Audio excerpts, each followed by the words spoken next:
Good evening, everybody. I'm Andrew Greenall. I'm your host this evening for Coaches Parley. Welcome to our viewers across Canada and North America.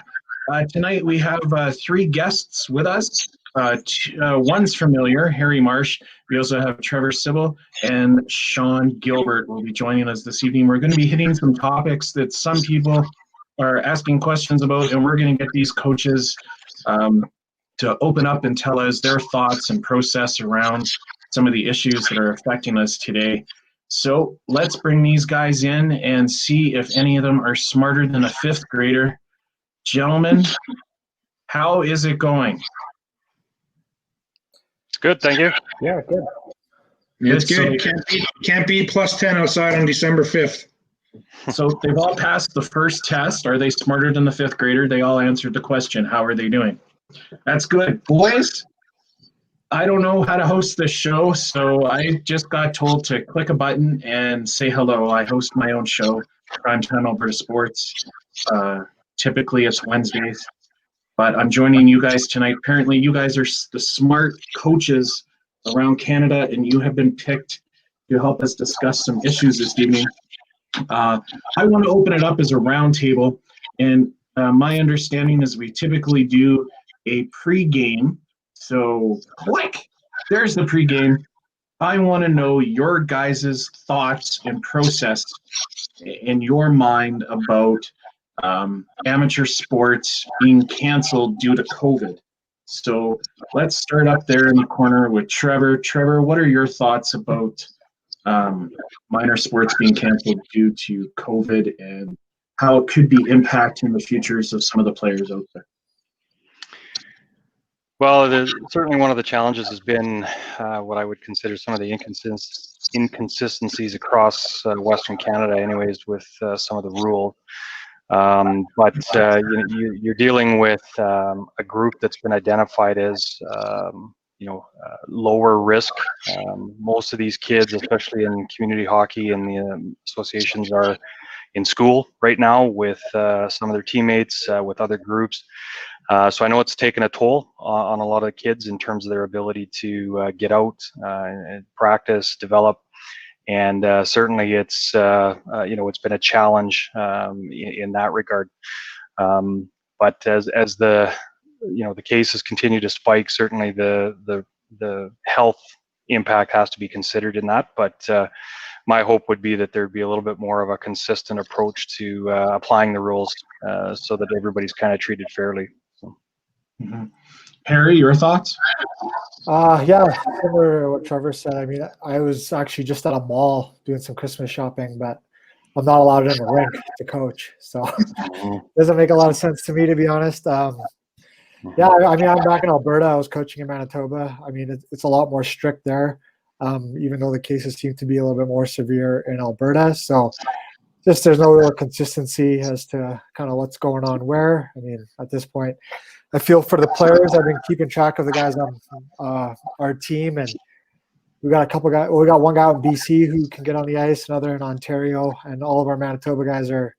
I mean, it's almost too nice to skate outside right now, so they're making do. But I just kind of feel bad for everybody as to it's not very clear as to why sports kind of took the fall before malls and movie theaters out in Alberta. But I mean, It is what it is. Shawn, you want to follow up with that?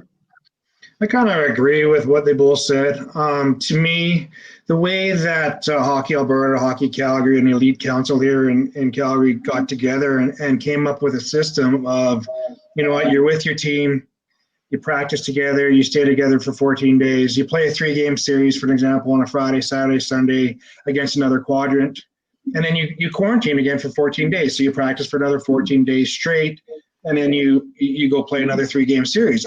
I thought things were going really well. I had a couple issues on my U18 team where we've had to have kids stay away for 14 days, but it wasn't because of exposure in sports. It was exposure in their classrooms. They're in classrooms of 40-plus kids in their classrooms, and neither of the two kids on my team had COVID, but because somebody in their kid had it. So I think for the mental health of the kids, taking sports and dance and stuff away from the kids was not the right answer for the government.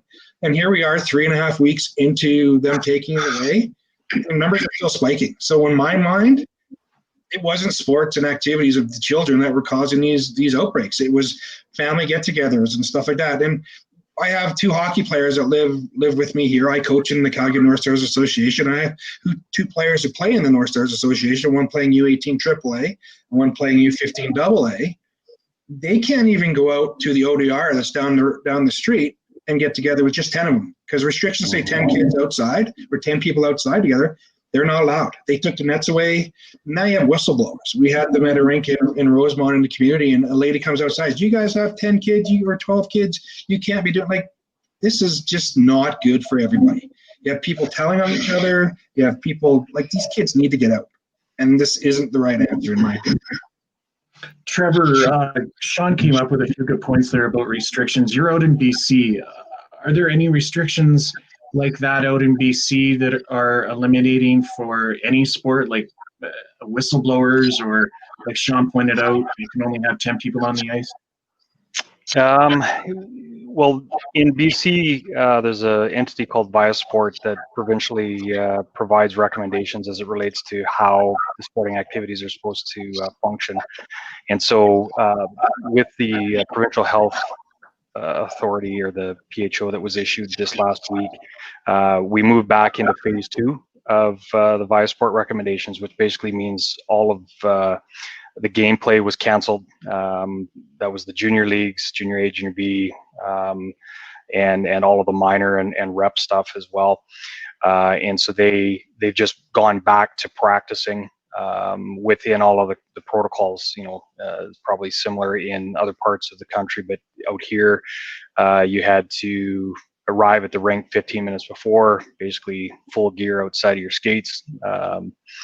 And then you had 15 minutes to leave afterwards. I'm a on-ice official as well, and it was certainly awkward trying to arrive to the rink with your ref gear on, getting ready to officiate. But basically, they've gone back to practices. I haven't heard too much in the way of the whistleblower kind of thing in our area, anyways, where I'm at. But I certainly know it's out there. Reading reports from other parts of the province where there's people that are taking it into their own hands to enforce the rules, for lack of a better word. So, Harry, I know you're back here in Alberta right now at home, but you're out in Manitoba. Obviously, can you speak to any of this? Is there anything like this out in Manitoba where they're restricting the amount of players on outdoor ice, indoor ice, even being it for soccer or any minor sport that you're aware of? Well, I don't even think they have public outdoor rinks set up in places in Manitoba. One, the weather's been really nice there too, and the second thing is I don't think they want any gathering whatsoever. So rather than even making an issue, I know when I talked to a lot of the guys, they were just going on ponds or lakes by their house. They weren't going anywhere within the city or anywhere that was like a municipal rink. They're just kind of building them in their backyard and stuff like that. So I haven't heard of any whistleblowing, but I think that's just also because that there's really nothing available or anywhere for them to really gather publicly to even do anything like that. Shawn, with the last word, buddy, your thoughts? Yeah, I just want to elaborate on what Trevor was saying. So I'm the head scout with the Chase Heat of the KIJHL, and KIJHL just put out a statement because that they've stopped the season. So literally all the kids are actually going home today. So they're all going home until December 29th, and they're hoping to start up again. But they were hoping to start up December 7th, but that got pushed back. So, yeah, so let's just keep our fingers crossed that they realize that, hey, it's not the sports and stuff that's causing these issues, and we get all these kids from junior to all the way through Timbits back on the ice doing some physical activity. Because like I said before, it's not just good for them physically, it's also good for them mentally, right? Like, it's hard enough. They're at home. They're having to do school online, stay motivated. It's tough. It's really hard on these kids, and they don't have an outlet. I would totally agree. It's definitely hard. Having a daughter out in Ontario right now, they've been able to hit the ice, but definitely lots of mandates and lots of restrictions out there. We got to pause here quickly for a quick commercial break. And when we come back, we're going to be talking about Team Canada and what's shaking with those guys. We'll be right back.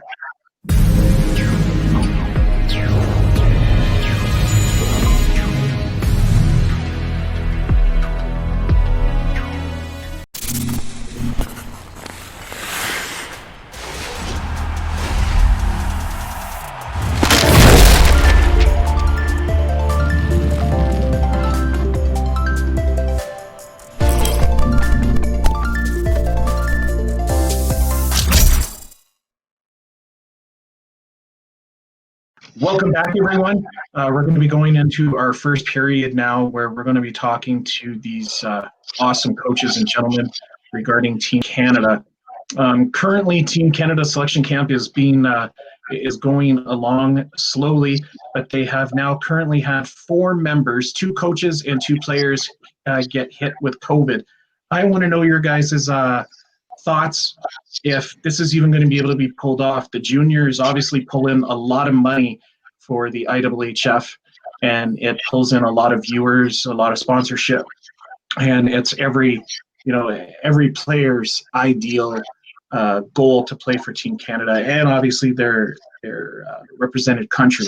So let's start with Shawn. What are your thoughts? Do you think this is going to be able to be pulled off? Do you think that this is just a blip and that these guys are going to be getting any better? Go ahead, bud. I think with the way the NHL ran their playoffs, I think they may have to expand the rosters so that if they do get the odd COVID case here and there. But I really do feel, because like you said, it's such a big thing worldwide from television audiences. Yeah, I don't know what between Christmas and New Year's, what do you do other than watch junior hockey? For myself, it was watch junior hockey at the Max tournament right here in Calgary because I'm on the board of the Max tournament. But we had to cancel that this year, which was unfortunate. But I just think maybe they have to look at expanding the roster so that if they do run into, like you said, 2 coaches, 2 players, if you expand the roster by 4 players, maybe you have subs and that stuff. That's kind of what I think. I think they really have to try to make it work. Trevor? Well, I think the NHL example with the bubble seemed to work quite well when they've got everybody in the protocols. But I tend to agree with Shawn that this may be a year where they need to look at some expanded rosters in order to have extra players available, give some kids an opportunity that may not have been otherwise been given that opportunity. You'd hate to see what happened with what happened in the NFL there last week when it was Denver had no quarterbacks, and then they forced them to play. It's like you'd hate to see that at the World Juniors because of the prestige of the tournament and what it brings. But that being said, I was just reading an article earlier today that there was a high-end Swedish player who had contracted COVID and is likely out of the tournament now because of that, and just in terms of the timing of when he got it. So there's definitely going to need to be some thought put into it. But I think expanded rosters, you get everybody here, get them quarantined ahead of time. And they've got the bubble set up. They should be able to make it work. Harry? Yeah, I think at this time, you're only 20 days away from the start of the tournament. I think they've kind of passed that date where they can go back on it now. And again, I think everybody knows it's a unique year. Canada's getting players that they probably normally wouldn't get. The U.S. is getting players that they probably won't get. It's not a typical year in terms of, the guys are really making a name for each other, for themselves. I think now you kind of know the guys that are going to be on these rosters. It's a tough year for a guy to kind of make an impression if he hasn't been playing all year already. So I think for the most part, even with the expanded rosters, there's going to be a lot of familiarity, and they're obviously all going to be high-end players. So it should still make for a good tournament.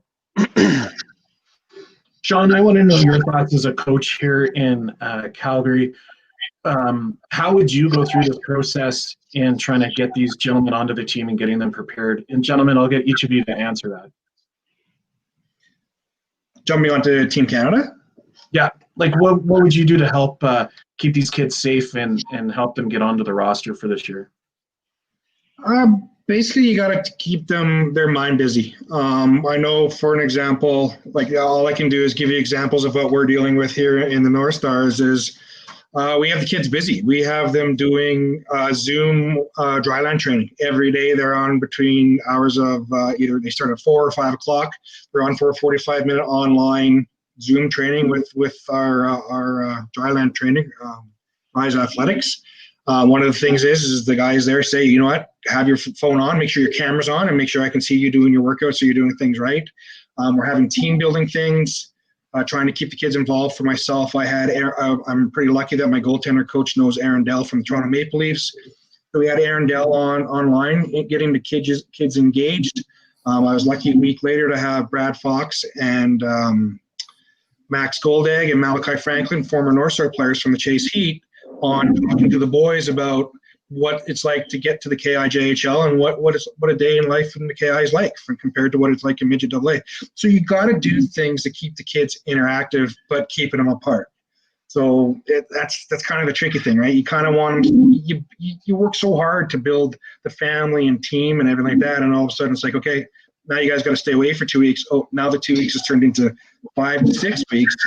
It's hard to keep them bonded and together and committed. So I think that's kind of the trick. And I heard in Team Canada, you got a lot of team building stuff in the hotels. They're pretty lucky. They got the hotel all to themselves and stuff like that. So I'm thinking they're doing some interaction with each other. But at my level and the younger kids, it's all, a lot of it's via Zoom and interaction with guest speakers. Like we had we were pretty lucky. We had Tyler Smith from the Humboldt Bronco talking about mental health, because he went through the Humboldt crash a few years back, and just telling kids like that. So it's kind of just keeping them engaged and interactive. Harry? I mean, Shawn said it pretty much everything there, but, with this extra time there, if you're a coach, you have all these guys coming from different coaches and systems. What a great time to, go through your team systems. I mean, you can do a lot of teaching off the ice. And I mean, that might be something that we see more this year than any other year, where a coach's tactics play more of a play. Before, you put the best players on the ice, and more often than not, these tournaments, the best roster should win. But now you get a chance for these coaches, with the extra 2-3 weeks they get with their players, that I think players normally report around now, or maybe a week from now in a normal year, but they've had them for 3 weeks. So I mean, these coaches can actually have a little imprint on these teams in terms of the X's and O's. I bet you'll see the power plays look a lot more sharp and in unison, and same with penalty kills. And so I think, from a coaching standpoint, when you watch this year, I mean, the skill's always there, but you might actually get to see a lot of, good, you might actually see a team that looks like they've been together a lot longer than a month, just having all this time to work on the X's and O's. Trevor? Yeah, I agree with both what Harry and Shawn said. The biggest factor, I think, is, in that bubble when they're together is going to be the team building side of things, and getting them on the same page. And that's a combination of the X's and O's, as well as the mental, but also just getting to know each other. One of the biggest things I've found, is once the kids start to trust each other as individuals, the rest of it falls into place pretty quick. So within the bubble, with the ones that are safe, being able to do some activities where they're able to, get to know each other more personal, because they do have time. As Harry mentioned, normally they don't have this extra time. So for the ones that maybe play in different leagues that don't see each other, this is an opportunity to try and build some of that chemistry off the ice, which will have, I believe, dividends when they get into the X's and O's and looking at the stuff and translating it on the ice. Okay, guys, time to put our money on the table. Who's it going to be in the final? Well, you gotta go Canada. And I like Sweden. I always like Sweden. I think they play well as a group. So I'm going Canada, Sweden, and Canada with the gold. I think if Jack Hughes is on that U.S. roster, I mean, he's not on it. He's not on it? Okay, I wasn't sure. Let him go. Did they get any of those NHL guys back? I know Robertson wasn't. So, okay. No. Well, yeah, then I got to go Canada. And to be honest, I don't really know the other countries that well. So, I'll go with either Russia or Sweden. Russia's got that goalie who's supposed to be after last year. I'm sure he wants to redeem himself a little bit. So there's a guy who's coming in motivated. Yeah, Trevor. My initial inkling was what Shawn said to Canada, Sweden, but we had the fortunate opportunity last year when Russia trained in Vernon to watch that team, and my son watching, his eyes just went big. He couldn't believe how fast that was for kids that were only a few years older than them. So I think Russia's one of those teams, like I say, they've got the ability to. So kind of wrong here. I think it's going to be Canada and one of either Sweden or Russia. Nice. Well, that's cool. All right, boys, going in the second period, I want to talk women's hockey. What I want to know is your guys' thoughts on what Canada and the world could be doing better to help build the program. What needs to be done to build this program? Let's start with Trevor. Well, no, let's start with Harry. Because Harry, I remember you were coaching Pilot Mound a few years back there.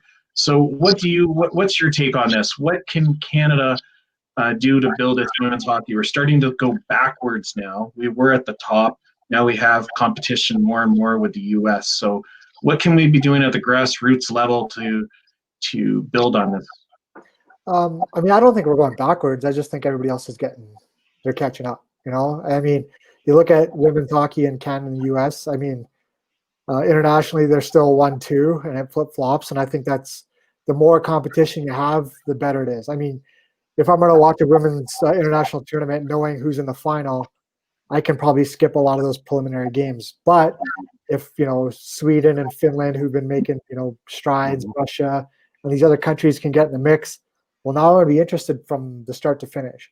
So I don't think we got to view it as I mean, Canada can do everything they want to continue to progress, but we almost have to root for these other countries and other places to do the same, because if we're just going to hands down run away with it, I mean, yeah, it's great to watch good hockey, but if it's a Canada USA final, it's that's the only time it really gets interesting. And I think having coached a girls game for a couple of years and watched it at a high level, like, it's really good hockey, and I think the best thing we can do is let the women lead the charge. I mean, you look at the hiring of Kendall, Cole Schofield or whatever with the Chicago Blackhawks. Yeah. Like the girls know what they're doing. I mean, I don't think we need to necessarily direct them. They got the PWHA who's doing great things. I think they're getting that league up and running here, hopefully within the next year or two. I know they got Sonnet, or a big sponsor that just backed them not too long ago. So it's in the right direction. I mean, I see more girls playing hockey now than ever before. I'm more aware of kind of what's going on, but I think it's heading in the right direction, to be honest. I just think we need to branch out internationally and make sure those countries are suitable competition for us. And that's going to make the game more interesting to watch. Shawn? Oops, sorry, Shawn. Oh, I agree with Harry. I don't think that we're taking a step backwards. I think other countries are closing the gap on us. There's a lot more options. I have a friend who has three daughters, and they all play hockey. And one of the things that I think has changed from, let's say, 10, 15 years ago is if you wanted to play hockey as a girl, you played with the boys, right? And I think what's happened now is, don't get me wrong, I'm all for girls hockey and everything like that, but competition-wise, when the girls had to compete with the boys, it was a harder competition. So now that you've got the girls' league, when usually a girl would go play in girls' hockey around when there was hitting, Pee Wee Bantam ages, but now they're going in novice and stuff like that, right? So you're having girls playing against girls. So girls see the game differently than boys. It's just common fact. The females think differently. And I've always never coached girls hockey, but from my understanding, there's a girl I work with. She played college hockey in the U.S. They think the game more than a boy does. A boy is more reactive, and a girl more thinks about, okay, if this happens, and this happens, right? So I'm thinking that I feel other countries are coming closer to us because the girls are playing against girls and they're not pushed against the boys. Does that sound? That's kind of how I feel. Trevor?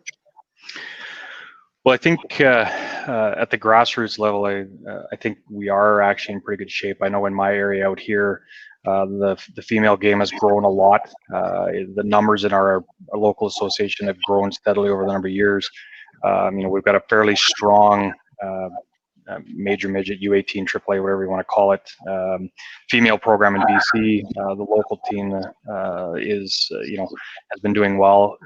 And I think as I was listening to Harry talk about kind of where we're at, it kind of reminds me a little bit of the debate on the men's game back in around '96 when we lost the World Cup and everybody was freaking out about Canada and what we're doing. And I completely agree that having those other countries catch up is good for the game, but then it's good for Canada and even the US, because it's going to force you to reevaluate what we're doing to try and modify what we are been doing, because that was always a thing. People would mimic and they'd catch up, and that was what the problem perceived was with the men's game was everybody's now the same, and we're falling behind because they're doing these things differently. I don't think we're falling behind. It's just everywhere around us has gotten better, which is good. And now it's going to force Hockey Canada and the female program to, get themselves critical evaluation of where they're at and find ways to get themselves better. Do you guys think that there's anything across Canada that we could be doing better to I think it was Harry that brought up about the PWHL slowly opening up across Canada, but is there anything that we could do to build it so it's like an NHL where the girls actually have more females to look up to? Any one of you? I think they already are, right? Harry, you said the PWHL, and isn't there the National Women's Hockey League in the U.S.? They went on strike, so there was the two leagues, and they kind of both, one folded and the other one kind of sat out through protest. Yeah. Right. So I think they were starting to head that way, Andrew. I think they ran into some sponsorship issues and stuff like that. So I think those things were coming out, and I think a lot of the CSSHL schools are offering a girls prep program now, which is very good. Like Trevor was saying, there's a U18 AAA program. I know here in Calgary we have the U18 AAA Fire. So I think it is going in the right direction. And I think once the leagues, I don't think you can have two separate leagues. I think the girls need to figure out how to make it one league, like you said, Trevor, with the National Hockey League. They got to figure out how to make one women's league in both countries and get top of top from around the world, because there is a reason that Switzerland or Finland and Sweden and everybody are catching up to us, is they have really good hockey players there, right? So we need to get those players internationally into this National Women's Hockey League, or whatever they're going to call it, to have that place where the young girls can look up to. But like, I know growing up, I was a huge Patrick Waugh fan, right? Like, I had idols. So girls need idols too as well, other than somebody that's in the national program. It's somebody that they'd be able to see every weekend instead of every Winter Olympics or World Championships. Anyone else want to jump on that? No, I think, more competitions, like Shawn was saying, get them in the limelight. I know a lot of girls go overseas to play in the pro leagues in Europe. I had a girl actually from Pilot Mountain, because of the universities being delayed, she went over and played in Sweden, and and she should be playing in North America. Eventually she will be, like, when she's only 19, 20, but the fact that she had to go over there just to fill some time. But I mean, we got to get those girls playing hockey here. I mean, you're not going to get any coverage, trying to track somebody who's playing in Europe, men or women. So if we can get something here where, start off with 8 teams, you're going to get some of the elite balanced in that, and you're going to see good hockey. And then just from that, you can kind of grow. I think they need ambassadors too. We mentioned earlier about Kendall Coyne in Chicago. I think Cameron Granado was hired with Seattle. You got Haley Wickenheiser in Toronto.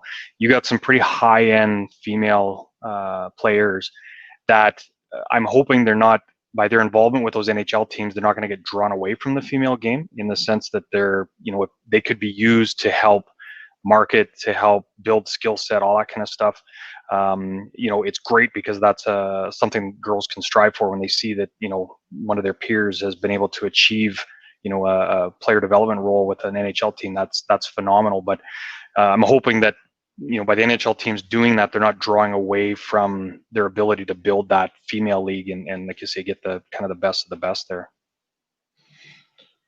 Final thoughts on this, gentlemen. Do you believe that if we had one solid league across Canada, with everything that you've all just said, would that be better or worse for girls hockey as we currently know it? I think you need a North American league. I don't think it can just be across Canada. I think it's got to be a North American league, just like the NHL.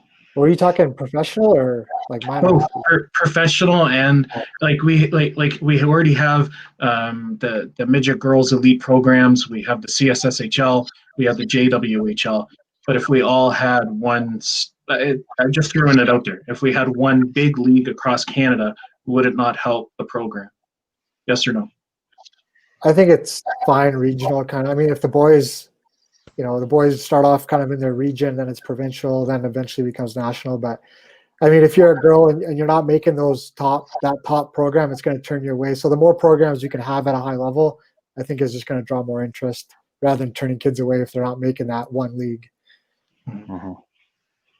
Trevor, Yeah, I would agree with that, and I agree with Shawn too. I mean, I think at the professional level, you need one primary focus, so that just like we all had when we were young, playing dreams of playing in the NHL. Female players need something like that, and I think a national or North American league would do that. At the amateur level, it's hard. When there's no way you could do that across the country because of simply cost. I mean, most families that have putting their kids through hockey have found, even just the rising costs on a regional basis, there's no way you could do that effectively on a national. So professionally, yep. Amateur wise, I don't think so. All right, gentlemen, got to pause for another quick commercial break. When we come back, we're going to go into period 3 and discuss some interesting topics.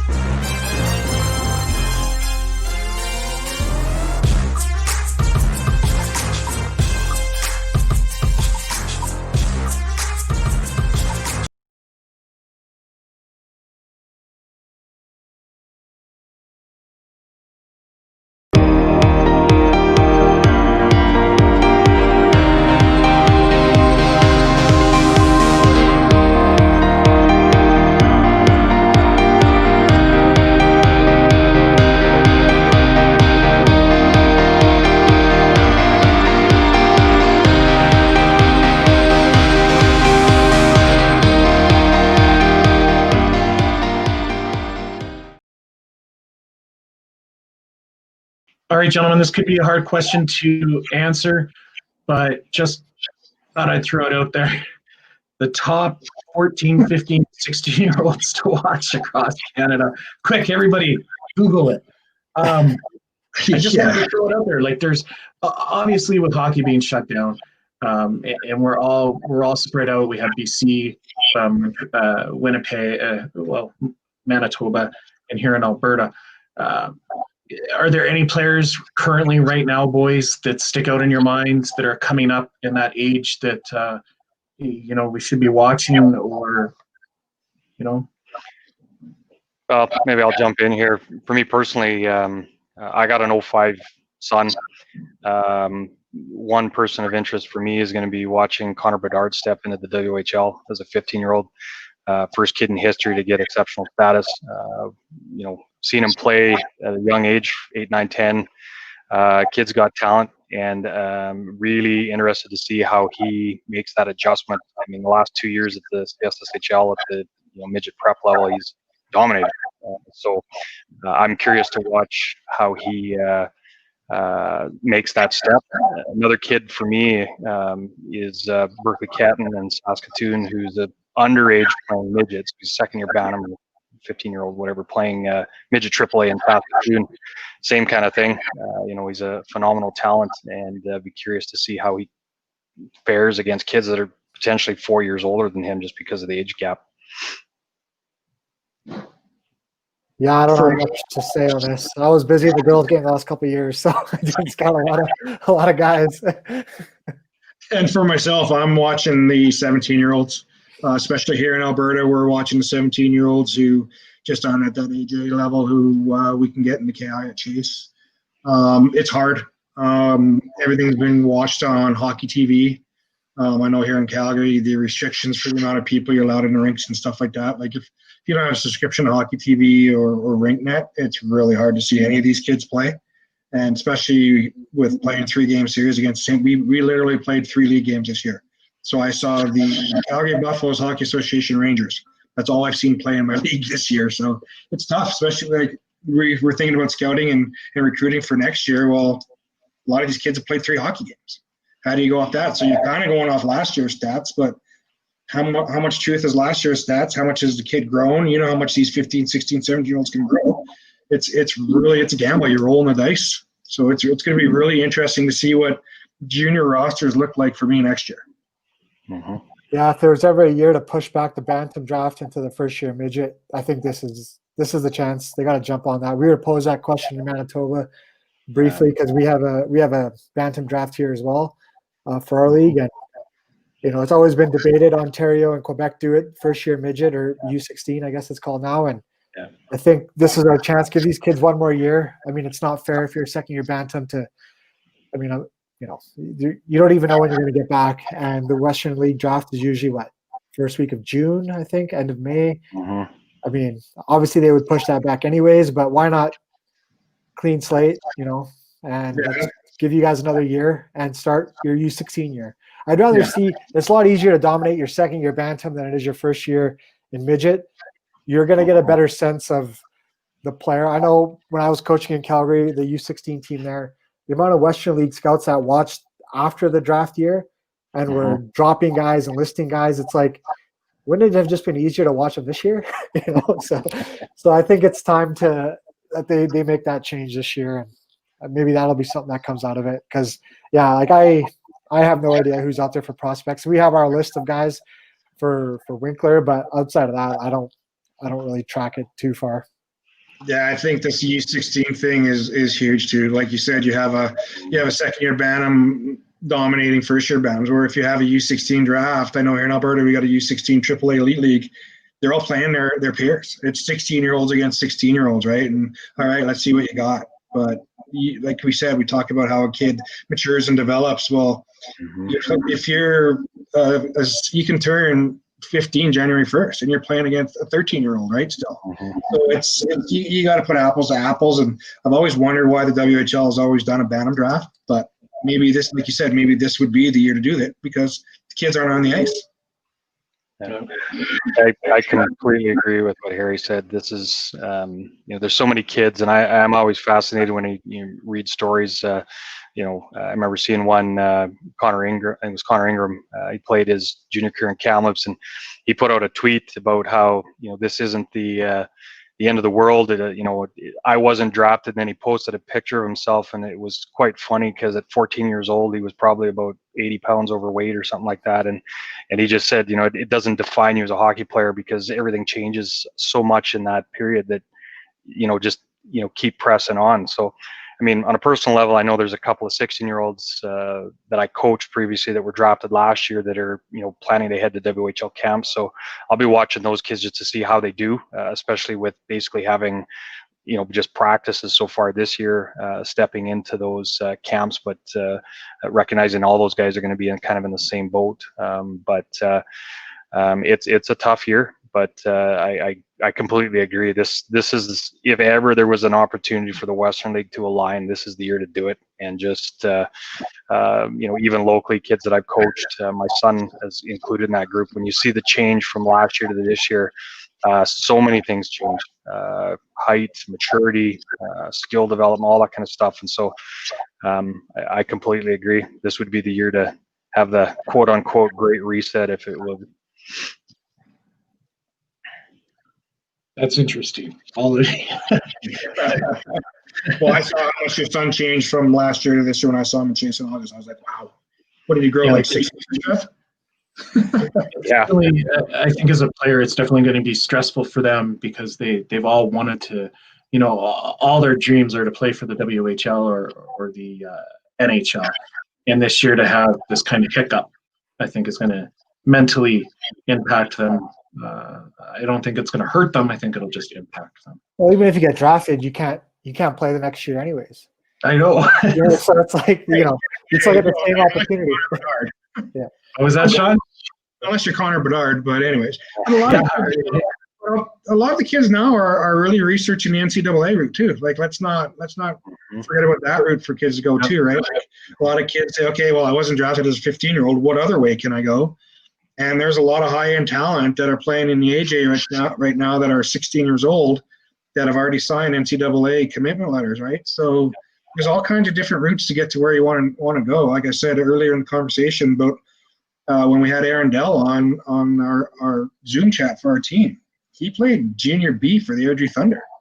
And then he played with the Calgary Canucks, and then he went to North Dakota. Then he played in the American East Coast Hockey League, and just the route that he went, and now he's battling for a backup role in Toronto.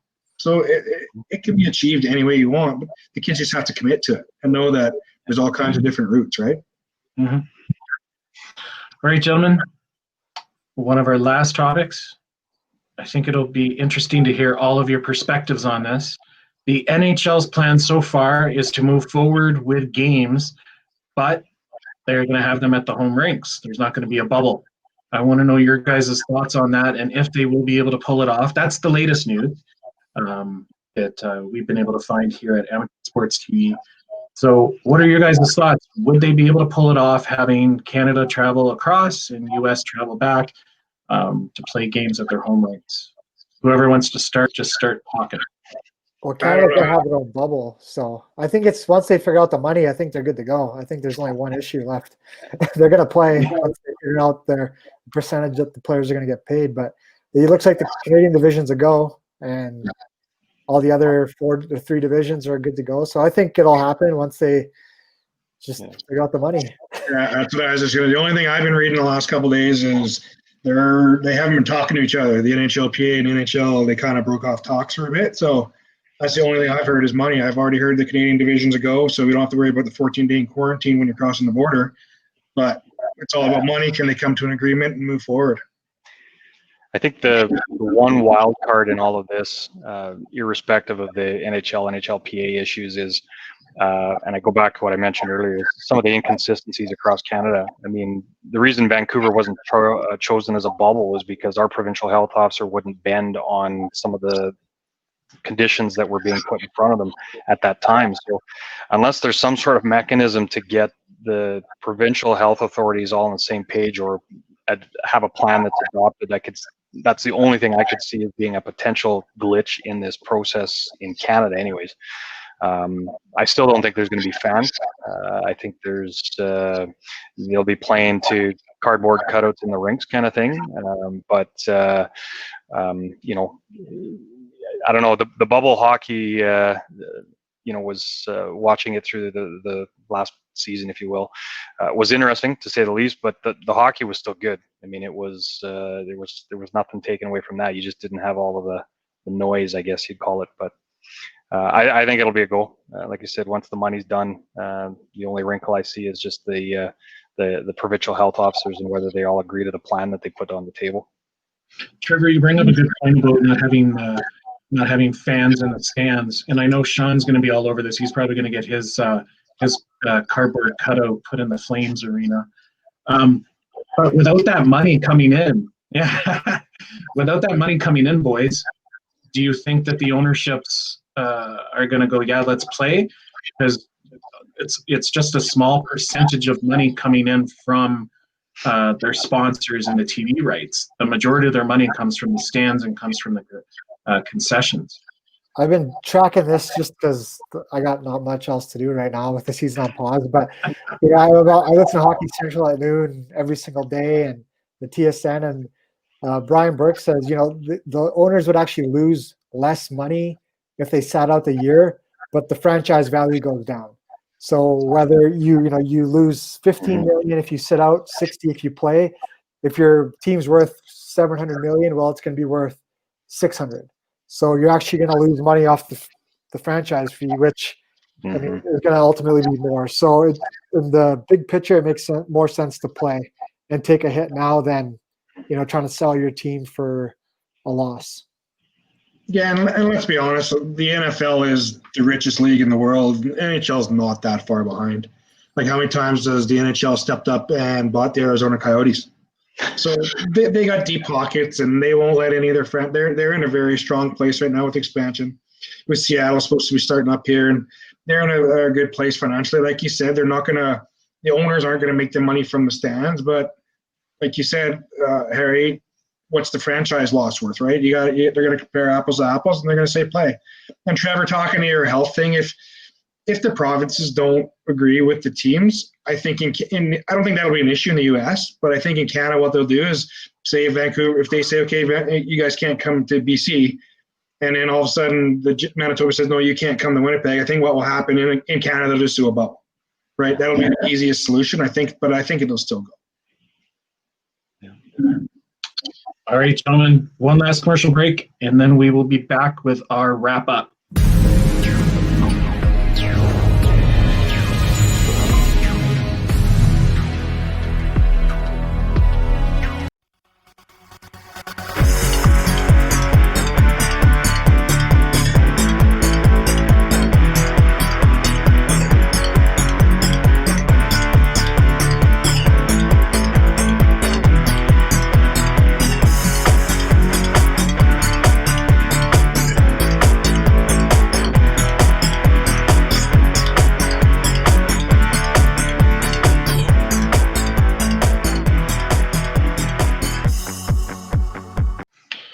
Welcome back, everyone, to our viewers across Canada and North America and the world. Believe it or not, guys, apparently we do have people from Australia that watch this show.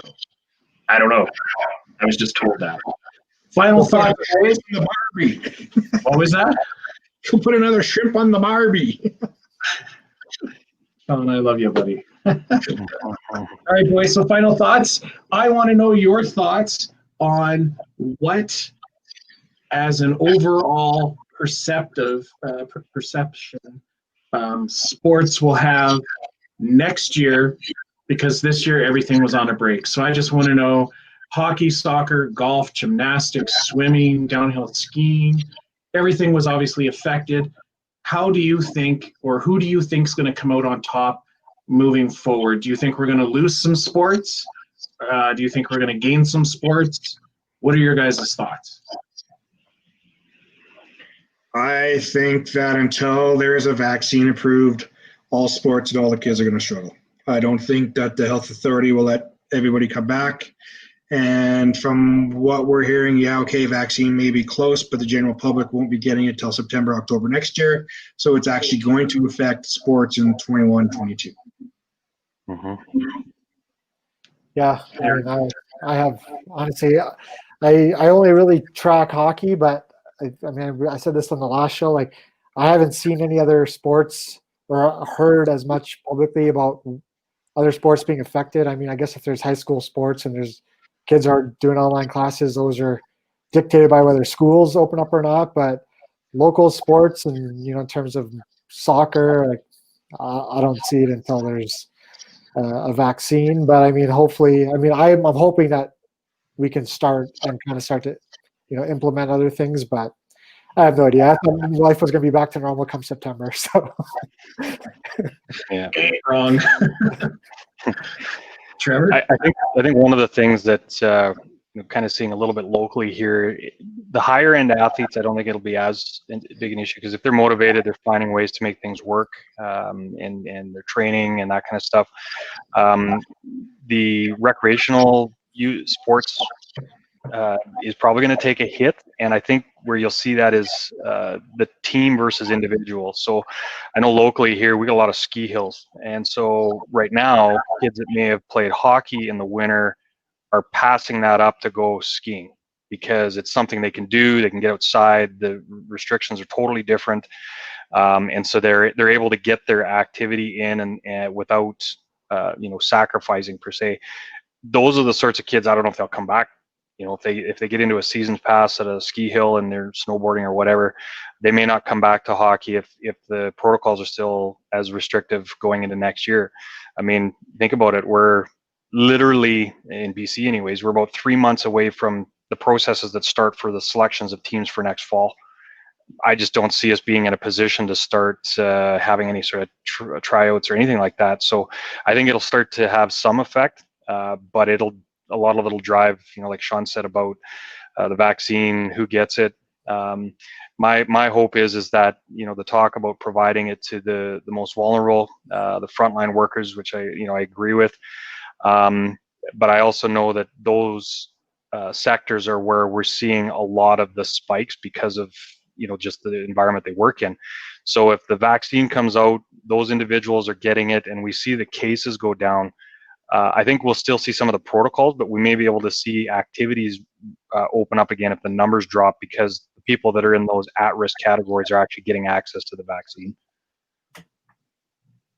Yeah, I know what we're looking for here in Calgary, Andrew, is that hopefully the numbers start going down here in January, and there's rumblings that the season will carry on, but instead of it traditionally ending in February, March, it might carry on into the spring seasons in April and May, which I know, like I said, I have 2 hockey players that live here, and they're just chomping at the bit to do something. They want to be with their teammates, right? We just got to get them out of the house and being socially interactive, right? Totally. All right, boys. I think we did a good job for my first, special guest star and host here today. I even did my hair for you guys. Tried to look good.